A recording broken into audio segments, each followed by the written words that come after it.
Thank you, Mr.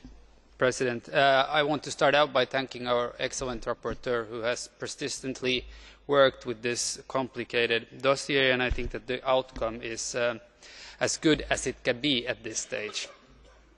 Let me say very clearly, also in the light of what has been said already concerning some voices within the Council, that if there are those in the Council who find this agreement reached in the trialogue some weeks back unsatisfying, there are also many in the Parliament who find this solution very unsatisfying.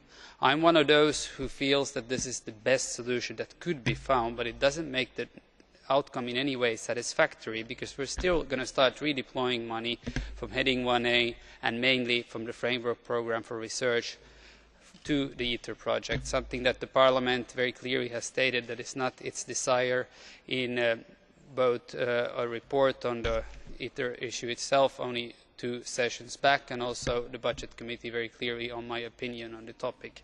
So this should be taken into account in the Council, and a compromise is a compromise, and this is a fair deal reached in a difficult economic situation.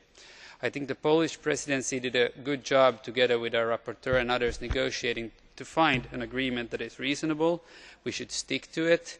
There are no other options. If this deal does not hold, then we are going to have a very hard time finding a deal that would be feasible. Also, in the light of the fact that the framework programme for research is a programme that is implemented to almost 100%, there is huge requests for the funds in heading 1A. It is also the sector, the budget, that is actually driving growth in Europe.